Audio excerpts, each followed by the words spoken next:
This guide is going to revolutionize your grind in Enlisted. Well, probably not, it's not that dramatic, chill. But I am going to give you tips and advice to speed up every single aspect of your grind. From the most effective ways to accumulate experience and silver, to the fastest way to complete your battle pass, as well as avoiding that pesky deserter penalty. Let's immediately look at silver and experience gain. Just quickly for reference, silver and experience gains are directly tied to each other. Every 47 experience earned gives you 5 silver. Importantly, both of these are linked to the score you earn within a match. So, the first way to increase the amount of silver and experience you earn is to gain more score per match. The simplest and least directly helpful advice is to just play better. If you play better, you will score more, win more games, and increase your earnings. A more actionable tip is to play the way that the game rewards you. By this, I mostly mean by playing around the objective. A single kill is worth 30 score, but an attacking or defending kill is worth an additional 15 score, so it's worth 50% more. An objective capture, on the other hand, is worth 150 score, which is equal to 5 kills. Additionally, destroying vehicles are worth a ton of score, as well as assists against vehicles. So, marking enemy tanks and trucks for your allies to destroy will also earn you a little bit of silver.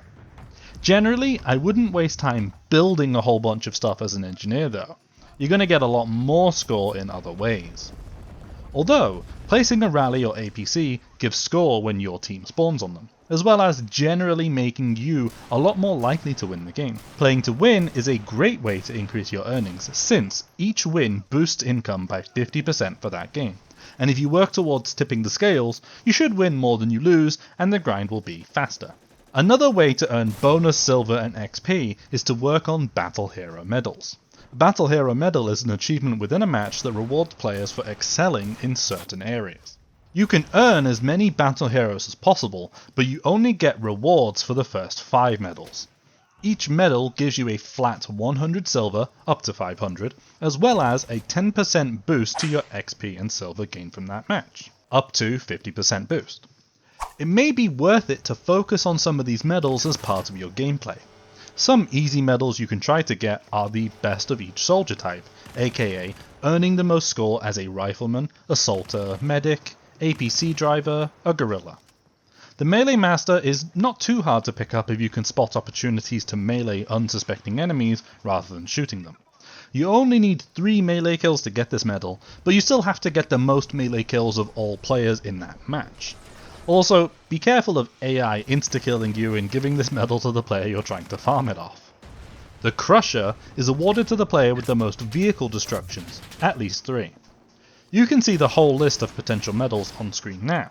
Aim for the ones that suit you and your comfortable skill level, but don't overfocus on these to the detriment of playing well and just winning the game. Lastly, in terms of scoring, I can't give a solid number for evidence of this, so you'll just have to trust me, bro. According to Youthy, Enlisted helper, data miner, and creator of the helpful Google Sheet resource, score is capped per squad life. After a certain amount of score, you get diminishing returns for continuing to play as that squad in that life. This means that you should not play conservatively. It is part of the game for your squad or vehicle to be destroyed and to cycle into a new squad. It's not worth it to sit at the back of the map sniping or grey zoning in a tank. To increase your earnings, you need to play multiple different squads, and respawning the same squad again to earn more score with them. I don't know exact numbers, and I think it's intentionally hidden so people don't game the system, but generally, play aggressive and don't worry about perishing. Think of it as applying pressure to the enemy and also keeping your earnings high. Next, let's look at the fastest way for you to complete your Battle Pass. Okay, so what's a really quick way for us to complete our Battle Pass missions? As we can see right here, I've got this mission for win 3 battles, kill 5 enemies with hand grenades, and kill 10 enemies. Now, importantly, the way this will work, this win 3 battles one is not going to be very time efficient, at least with this method and also just in general. So what I would recommend is you come here and you re-roll these ones. So now we've got kill 5 enemies with hand grenades, kill 5 enemies with TNT, and kill 10 enemies. Now what we're going to do is you pick your favorite faction. So we'll just go with Japan because this is easy. This on Japan, I've got explosion packs and TNT charges. That's all great. You're going to come down here, game modes. You're going to come to custom matches. Then you're going to come down here to create game. You'll just immediately just input some random password here so that people can't join. And then importantly, game mode squads, difficulty standard, max players 20, max AI soldiers 20, campaign doesn't matter, server, just pick whichever one is the best connection for you. And then you're going to come and click here for armies, team A and team B, and just put all the armies so that it doesn't matter, like you can play whichever faction you want and all the different factions will show up. Then in missions, I would come down to Conquest, and there are a few maps I would recommend. Firstly, I would recommend that you play Monastery or Lerta Bahnhof Conquest, the Reich Chancellery Conquest, or lastly, the Colville Farm Conquest. These are conquest maps that are not too big, they're quite small. If you have a daily mission that says kill 10 enemies with artillery, I would recommend Colville Farm, because this windmill here in the picture, this is the objective. You can just call in a radio as soon as the game starts, you'll kill like a whole 20 soldiers here on that objective of AI soldiers. Lerta Bahnhof is really easy as well because you can spawn trap the AI in their spawn point. Monastery is really good because it's really small, you can get to all the objectives really quickly. And then I also don't mind Reich Chancellery because there's 3 objectives in a row and you can do the same kind of spawn trapping of the enemy. You'll have a really good idea of where the enemies are at all times to get all the kills you need as fast as possible. Then you're going to go ahead, click create game and start the game. Now only choose the one map you actually want to play. If you do what I've done here where you have all 4 maps, you'll get a map at complete random, but that's okay. I'm just going to show this off for you quickly, like how it works in game. Alright, so here we are, we got Colville Farm. As you can see, actually, this is the objective. If I needed artillery kills, I would basically just spawn with a radio operator in my squad, and then I would just immediately call artillery on the A objective as soon as I could. But that's not our objectives right now. We need 5 kills with TNT, 5 kills with grenades, and then just kill 10 enemies. That doesn't really matter. And we're just going to run over to the enemies and get this done quick. Now, I usually go with Japan just because you have the Shin gun toes to run around quickly as every single soldier. Japan is a pretty good one for this, but you can do whichever faction you have, whichever faction is your favorite. Now, I'm not super familiar with Colville because all I do is load this up for the radio kills, but as you play like a lot of the Monastery or the Lerta Bahnhof, you'll get a really good feel of where the AI go, where they build their rallies and stuff. So that's a triple kill there with that soldier. Now I can put my squad here. I need 2 more grenade kills. Now, thankfully, the AI don't see grenades like being cooked as like a big threat indicator. So there we go. That's my grenade kills done. I need my 5 kills with TNT. I'm just going to put that down and blow this guy up. That's 1. Now TNT kills are a little bit more annoying. It's better if the enemy is in like a tank or something. You'll get shot a lot using TNT, but it's fine. These are just AI soldiers. They're not like super duper dangerous, although eating my words a little bit. Not the easiest task to get done in this scenario, but you know, it's okay. Killed that guy, cycle to the next. We need 3 more TNT kills. If you can find like an enemy vehicle, or maybe if you have AP mines on and you know where they build their rallies, like that's pretty good. I'm really struggling to get the TNT kills. Is a rough one, guys, but trust me, if it's different challenges, it goes a lot better. Damn. Okay. They're a little stacked up. This is a bit of an open area. In fact, I hear a vehicle, so we'll just go for the vehicle because that'll be a lot easier. You can also hear an enemy rally to my right. If we had an AP mine, we could put it on there and just wait for them to respawn and we'd get the kills. I only killed 1 with that TNT. Absolute robbery. Thankfully, we put down some rally, so we'll just respawn. Wow, I got robbed right there, actually. Holy schmoly. Here we go. TNT charge. I got meleeed, but I have vitality, so I lived that. And there we go. So now, as soon as I've completed all my objectives, I'm just going to immediately hit exit and desert the battle. Now, this doesn't give you a deserter penalty because this is just a game against AI. You can see this 0.2 multiplier, not enough players. There's not enough human players in this game for it to count as a real game, but you can still do your Battle Pass quests. I even get 30 silver and 229 XP for my troubles. But you basically just come back out of here, come all the way to the main menu, and then literally since you press desert, a minute passes, all of these will complete, and you can claim those for your Battle Pass, which we can see through the power of magical editing right now. Boom, and there it is. And just so that you know, I still have my 50% booster for one battle that I claimed from logging in, so I didn't just play a game and come back to it. These challenges have completed on their own. So I can go ahead and claim those. And now I've got 2 more again. So this one, capture 1 strategic point, very easy. Just go capture one of the objectives in Conquest. Finish the battle in the top 30% of your team, progress 0 out of 3. This one's actually doable. What you need to do is get enough score so that you're the top 50, 40, 30, 20, or 10% of your team, which is just places 1 through 5. And then when you desert the battle, the game will end because it's only AI soldiers in there, and you will have actually finished in the top 30% of your team. This will just take 3 games, which is still a little bit of time, but quicker than actually playing out 3 real games. Now, win 2 battles. Again, like I said earlier, win 2 battles, and I think complete battles don't work because you need to actually fully play out a game. A complete battle actually might work since the game is ending when you desert, but again, I think if you can, re-roll, win battles and complete battles, because those don't work. Kill 7 enemies using a melee weapon, easy peasy. Just run in there and kill 7 enemies with your melee weapon and you'll get these quests done. And this doesn't give you deserter penalty, it doesn't use up your boosters. It's just a really quick way if you've only got like 20-30 minutes to play and you really care about doing your battle pass quests. Easy way to get all of them done. You can do these in as quick as 3 games or like maybe 5 or 6, but these are not like long games. They're only like 5 to 10 minutes, depends how long you need to take to do them. Now, interestingly, on the topic of custom games being used to complete our battle passes, custom games can actually also help us avoid the deserter penalty. Let's just quickly queue up for a random game and actually get a deserter penalty. Rest in peace 50% booster that is going to disappear. Now, unfortunately, I'm going to have to say goodbye to my team as I desert this game as soon as it starts, but maybe you dislike a map or the game is going poorly. I think it is actually mathed out.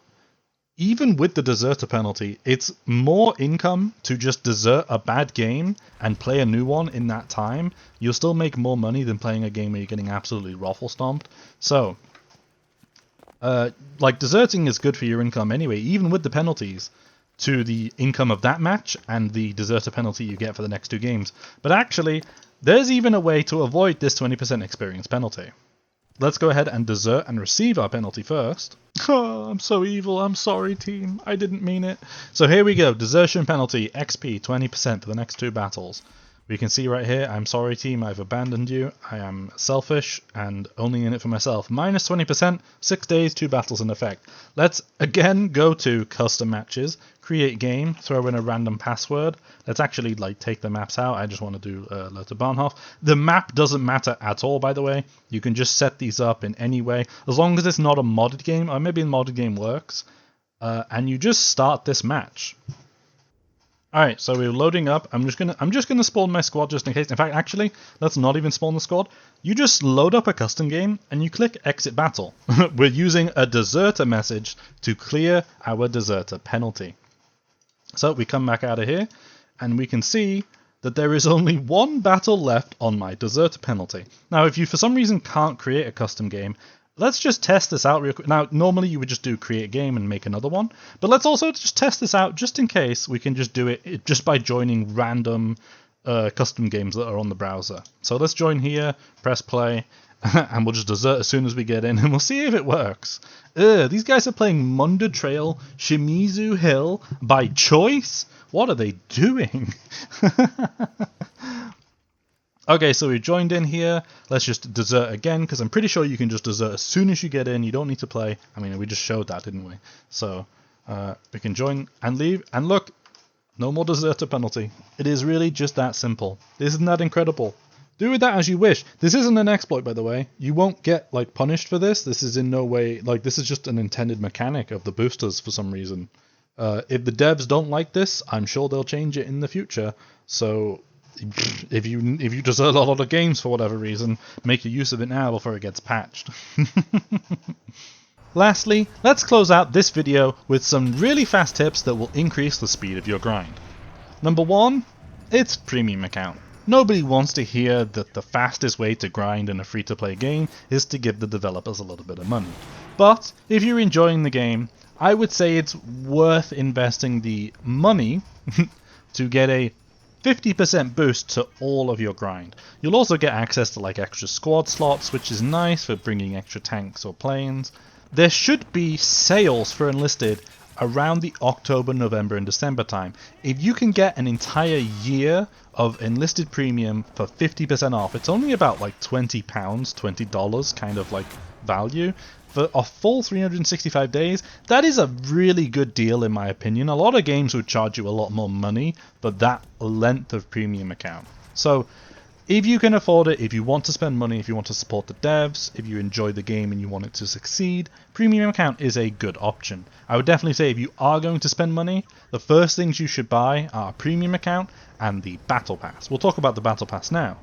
The Battle Pass gives you a bunch of silver and boosters. This is great. As you go through the first 30 stages of the pass, you'll get a bunch of silver, you get some 100% boosters and stuff. These are really nice. And then when you complete the Battle Pass, if you continue to finish levels, you will cycle through an 8-level track where you get 6,000 silver and 50% booster for 3 games twice, every 8 levels. So it's really worth it to play your Battle Pass every day, get all your daily wins, as well as the daily login streak can also give you boosters and silver. So that's a really nice way to speed up your gains and like have some really high income from a shorter number of games. Also, if instead of stacking all your boosters up to like 1000%, it is actually better to split them down, aka turn them off and then reactivate one. Play 3 games with a 50% boost, then turn on another booster, play another 3 games with 50% boost. This will earn you more overall income, but it will take longer than just like keeping all your boosters activated and playing like 1 game for 1000%. I know I do that in some of my big risk videos, but it is, I'm pretty sure some people have done the maths. It's better to split your boosters and play 350% at a time. Still on the topic of giving money to Enlisted, if you feel like it, premium squads are another way to increase your earnings. I would suggest buying the premium APCs for each faction or just the faction that you play, as well as gathering some premiums for a certain BR.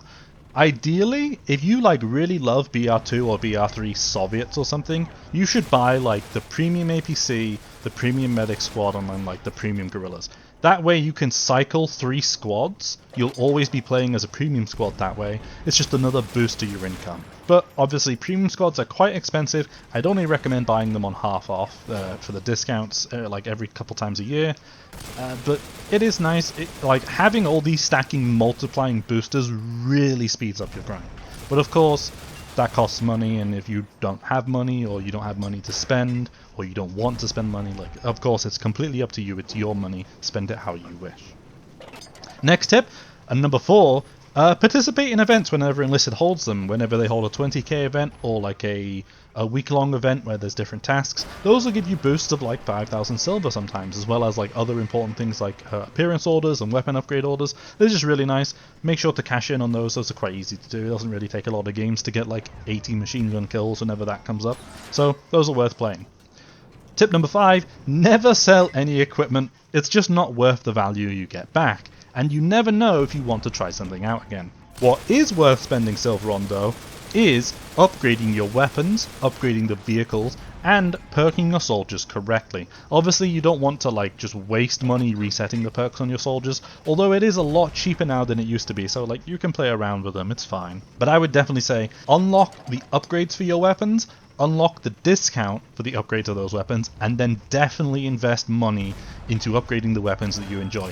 Weapon upgrades make a massive difference. It almost feels like guns are unusable in this game when you don't have them upgraded. If you are still new or still learning, trust me, you will get a lot of effectiveness out of upgrading all of the weapons in your army to max. And the same goes for your vehicles. The engine speeds will be much better, you'll be much more maneuverable, the gun handling will be much better on tanks for example, and same with the planes. Definitely spend your upgrades there. I would say it's less important to make sure that each soldier has all their equipment, although it is quite cheap, and you don't really need to roll the best perks on the best soldier types. Tier 1 soldiers will for the most part do well enough. Obviously if you have the silver to spend and you really want to invest in your army, it is better to get all the soldiers at the max level with the max perk points, the max tier of that soldier. That is worth doing, and then giving them all the equipment. Whatever you need to spend to make your performance in game as strong as possible. Another tip, which you don't need to follow, you can play the game in the way that you wish to, but I would personally say it's good to focus on completing your roster in each battle rating before moving up. So what I mean by that is, when you start out as Axis BR1, you should pick out your favorite bolt action, give it to all of your soldiers, max upgraded, and then pick out probably the best SMG is probably the Beretta M38A. I'd upgrade all of those, give them to all your soldiers. Make sure that you're comfortable in BR1, and then you can use that to earn experience and silver for unlocking stuff in the tree. And then when you have all the stuff that you want ready for BR2, I would say experiment with the guns a little bit, and then when you're comfortable with the ones you think you like, then upgrade all of those in one go, and then you've got BR2 like ready to play, right? Like, have everything ready for the battle rating you're going into so that you are the most effective in that rating for when you play that rating, right? That will mean you will play better, you'll have more chance of succeeding, and you won't slow down your grind by using undergeared tanks and weapons in a tier against players who have a lot more experience than you, and you're just like wasting time. Another fast tip, save the upgrade orders for weapons for the final tier of BR5 guns, because they are the most expensive to upgrade, and save your vehicle upgrades for the higher tiers upgrades of higher tier vehicles. It costs like 20,000 to like 30,000 to upgrade some BR5 vehicles, which is crazy. Definitely save your orders for upgrading stuff in BR5 if that's what you're going for. Otherwise, I would upgrade a weapon twice in BR3 and then use the order on it. It's not the most effective, but if that's what you're looking to just play BR3, you don't care about BR5, go ahead and do it that way. Don't use your upgrade on a BR1 gun at the first tier, where it takes like 60 silver. You'd rather use that on something that costs like 5,000 silver. And then the same goes for soldier level up orders. I think it's much more effective if your time and the use of those tickets to level up a soldier naturally to level 3, probably level 4, then use an upgrade to get them from level 4 to level 5, because that is the most expensive. I think it goes from like 800, 1600, and like level 4 is like 3,200, and then the last level is like 6,400 XP. Skip that level, none of the ones before it. Tip number 10, skip out on spending any money on the smaller backpacks, the smaller grenade pouches, and the smaller ammo bags. Just wait until you've got the large versions of those, it's much more worth. You'll never ever really use the smaller ones, you're only going to be using the large ones. Just wait until you can buy those ones. Last tip, I'm pretty sure this will be the last one. If you are absolutely desperate for silver and you're selling off your soldiers, like you're buying new soldiers to get the max roll perks, that's where the perk has the little star indicator to tell you that that soldier will have the most amount of perk points that they can get. The soldiers that you're going to get rid of and sell, if you really need silver, leveling up those soldiers by playing a few games with them, this is a bit painful because you're playing with like crappy soldiers, but it's just an option I'm going to inform you about. If you level those soldiers up to like level 3, level 4, maybe even level 5, and then sell them back, you'll get back like a lot more value of what you spent on that soldier. If the soldier costs 3,000 to buy and you level him up to level 5, you'll sell him back for like 2,800 silver. You still lose out on 200, but if you just sold him immediately, you'd only get like 1,500 back. That's just like a rough ballpark of the imaginary numbers I made up right now. But if you really need silver, you can spend a few games playing with each of those soldiers before you sell them back. You can figure out how much you want to do that, or if you even don't care about that, just sell them off immediately anyway. And quickly, just very quickly, if you have legacy squads you've played before the merge, don't sell your legacy squads for 10,000 silver. That is 10,000 silver you get in the moment that you can spend immediately, but you will never get those squads back, and trust me, when you reach the endgame, if you keep playing, you will want those squads. Do not sell those. And that should be, unless I'm missing something, every single piece of advice I can give to you for how to speed up your grind. I've played thousands of battles, I've been through the ringer. The grind in this game is very long. I'm still grinding and I've got like everything in the game, so there's never a bad time to optimize your earnings in this game. And I hope that this video is helpful to you. If it is helpful to you, you can help me back in return by leaving a like on the video. It helps the algorithm and helps me out. If you want to support me even further, consider becoming a member. You get early access to all of my videos, as well as a bunch of bonus perks which you can see when you click on the join button. As always, a massive shout out to all my current supporters. And thank you all so much for watching. I hope you have a fantastic day, and I'll catch you next time. Bye bye!